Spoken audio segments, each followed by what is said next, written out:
for me, we need to forget all this stuff about being law-abiding. Forget it. It's rubbish.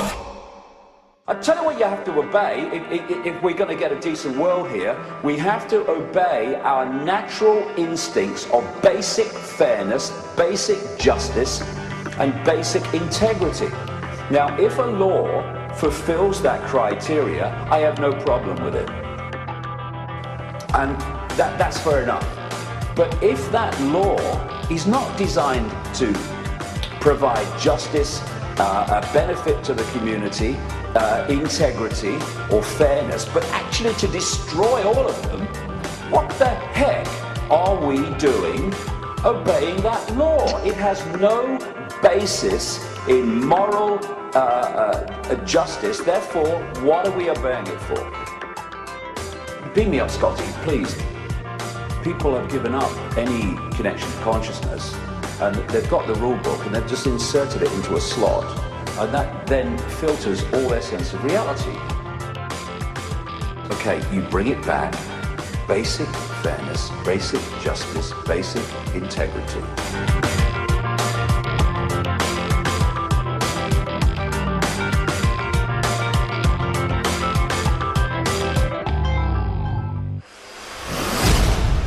The fact that the moon can't be a natural body. It's the way it's constructed, the size of it, where it is, and everything. And you know, you're born into this world, and you tend to accept what was here when you arrived as well. That's how it is. This is one of the dangers now with young children and young people who are being born into a world with ever greater surveillance and control and all the rest of it.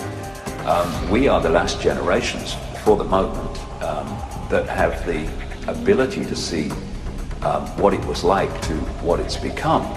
Young people now are being born into what it's become, and that will become their norm, their starting point.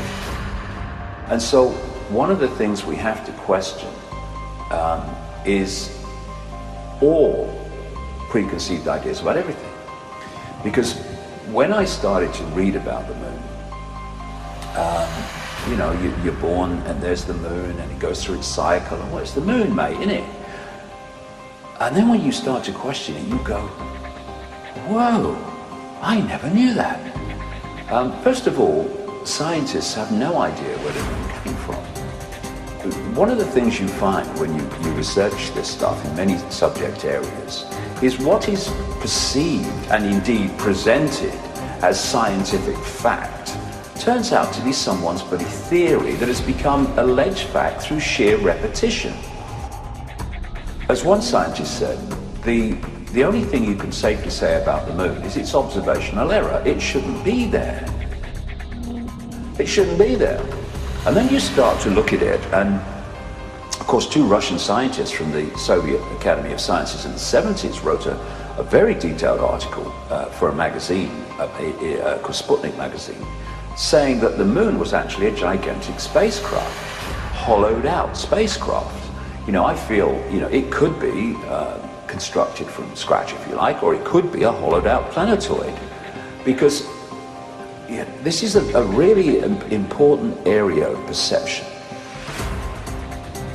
If you want to put people in a box in terms of their sense of possibility, then suppress the information that can give them